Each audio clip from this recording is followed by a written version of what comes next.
పక్షవాతం చెట్టంత మనిషిని క్షణాల్లో కుప్పకూల్చే ఒక పెను ఉత్పాతం.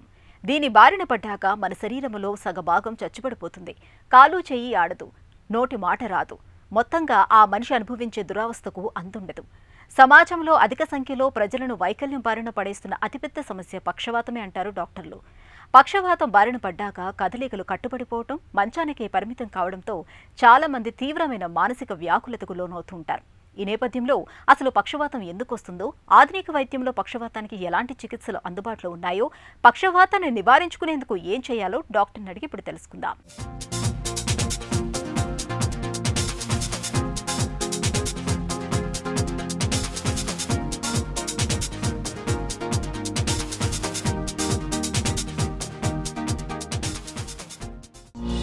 పక్షవాతం అంటే ఏంటి?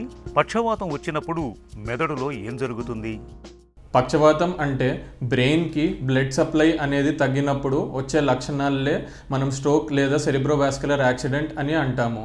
అది రెండు రకాలుగా ఉంటుంది. ఒకటి ఇస్కెమిక్ స్ట్రోక్, అనగా ఆ బ్లడ్ పైప్లో క్లాట్ అనేది ఉన్నప్పుడు ఆ బ్లడ్ తర్వాత వెళ్ళినప్పుడు ఆ బ్రెయిన్కి వచ్చే డ్యామేజ్ వల్ల వచ్చేదాన్ని ఇస్కెమిక్ స్ట్రోక్ అని అంటాము. అలా కాకుండా రెండో వెరైటీలో బ్లడ్లో క్లాట్ ఉండదు. అలా కాకుండా బ్లడ్ పైప్ అనేది రప్చర్ అయినప్పుడు లేదా బ్లాస్ట్ అయినప్పుడు వచ్చేదాన్నే మనం హిమరేజిక్ స్ట్రోక్ అని అంటాము. పక్షవాతానికి కారణాలేంటి? ముప్పు ఎవరికి ఎక్కువ? పక్షవాతం అనేది ఈ మధ్యకాలంలో మనం చాలా తరచుగా చూస్తున్నాము. దానికి మన జీవన శైలి మారటం వల్లది అనేది one of the common reason. అది ఏంటంటే మనం తినే ఆహారం బట్టి, అలానే మన అలవాట్లు ఎలా అంటే స్మోకింగ్ లేదా ఆల్కహాల్, ఇవన్నీ మన ఈ మధ్యకాలంలో పెరగటం వల్ల మనం కామన్గా చూస్తున్నాం. అలా కాకుండా రిస్క్ ఫ్యాక్టర్స్ వచ్చేసి మనకి కామన్గా ఒకటి షుగర్ వ్యాధి ఉన్నవాళ్ళు, లేదు అంటే హై బీపీ వ్యాధితో బాధపడుతున్న వాళ్ళు, అలానే హార్ట్కి సంబంధించిన రోగం, అది కామన్గా రుమాటిక్ హార్ట్ డిసీజ్ అంటాం. సో ఆ వాల్వ్ ప్రాబ్లం ఉన్నప్పుడు అక్కడ హార్ట్లో అనేది గడ్డ అనేది కామన్గా కట్టి దానివల్ల అది బ్రెయిన్కి ఎప్పుడైతే వెళ్తుందో అక్కడ మనకి స్ట్రోక్ లాగా రావటము, ఇవన్నీ మనం కామన్గా చూసే రిస్క్ ఫ్యాక్టర్స్. అలా కాకుండా కొంతమంది జనాలలో మనము హైపర్ కోయాగులబిలిటీ స్టేట్స్ అని చూస్తాం. అదేంటి అంటే రక్తము గడ్డగట్టే స్వభావం ఎక్కువ ఉంటుంది. అలాంటి వాళ్ళకి తక్కువ వయసులోనే వాళ్ళకి ఇలా పక్షవాతం ఇలాంటి ప్రాబ్లంతో మనం చూస్తూ ఉంటాము. పక్షవాతాన్ని ముందుగానే గుర్తించవచ్చా? కొంతమంది జనాల్లో మనము ట్రాన్సియంట్ ఇస్కెమిక్ అటాక్ అని అంటాము, అది TIA. సో ఆ పేషెంట్స్ ఏంటి అంటే ఒక వార్నింగ్ సైన్స్తో వస్తారు మనకి. పేషెంట్ బ్లడ్ పైప్లో ఎప్పుడైతే మనకు ఒక గడ్డ అనేది కట్టింది బట్ స్టిల్ ఫ్లో అనేది ఉన్నప్పుడు ఏంటంటే దానివల్ల పేషెంట్కి సిమ్టమ్స్ ఉంటాయి, స్ట్రోక్ సిమ్టమ్సే. బట్ యూజువల్లీ అది 24 గంటల్లో మళ్ళీ పేషెంట్ దానంతటా అదే నార్మల్ అయిపోతారు.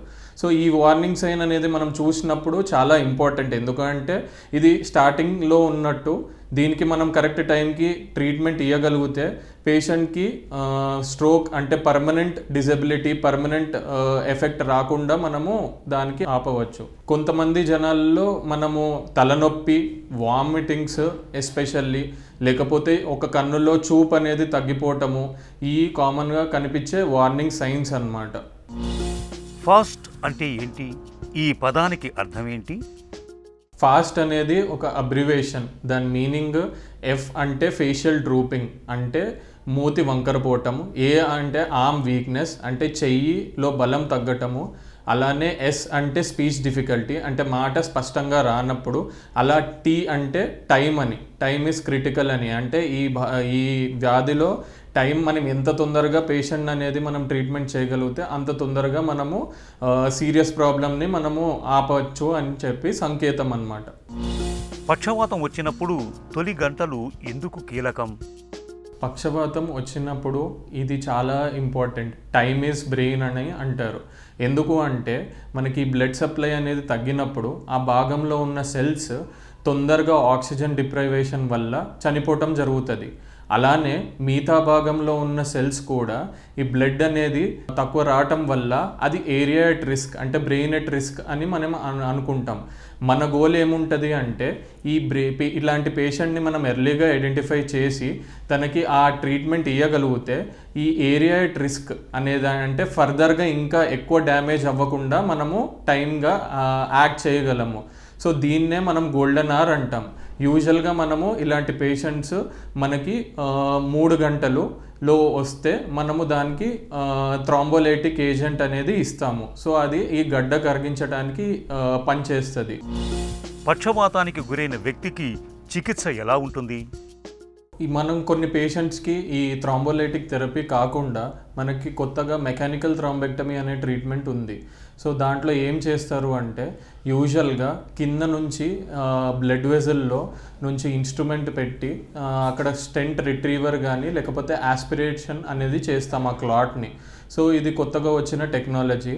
అలా కాకుండా కొంతమందికి ఈ రక్తం వెళ్ళకపోవటం వల్ల అక్కడ వాపు అనేది వస్తుంది. సో ఆ వాపు అనేది వచ్చినప్పుడు మనం ఆస్మోలైటిక్ థెరపీ అంటే కొన్ని రకాలైన ఇంజెక్షన్స్ ఇచ్చి మనము ఆ మెదడు వాపుని అనేది తగ్గించగలము.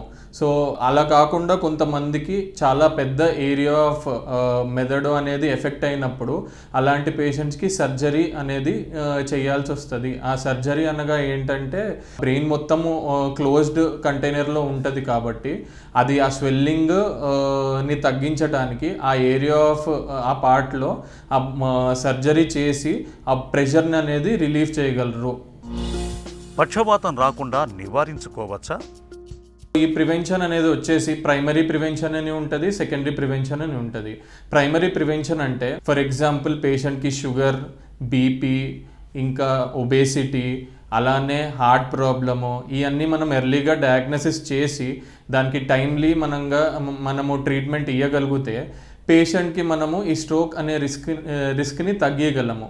సో ఇది ప్రైమరీ ప్రివెన్షన్. సెకండరీ ప్రివెన్షన్ వచ్చేసి ఏ పేషెంట్కి అయితే ఆల్రెడీ స్ట్రోక్ వచ్చిందో ఆ పేషెంట్కి కమింగ్ 1 వీక్లో కానీ ఒక 1 మంత్లో కానీ మళ్ళీ వచ్చే స్ట్రోక్ ఛాన్సెస్ చాలా హైగా ఉంటుంది.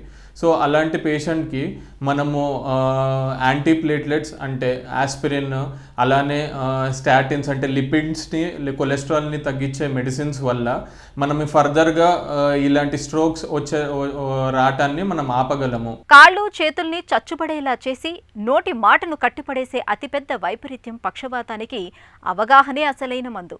పక్షవాతాన్ని తెచ్చిపెట్టే హై బీపీ, షుగర్ వంటి వాటిని చక్కగా అదుపులో ఉంచుకోవాలి. తరచూ ముందస్తు పరీక్షల్ని చేయించుకుంటూ ఉండాలి. పక్షవాతం సంభవించిన గంటలోపే ఆసుపత్రికి చేరుకొని తగిన వైద్య సాయం పొందాలి. అప్పుడే మనం పక్షవాతాన్ని జయించగలం.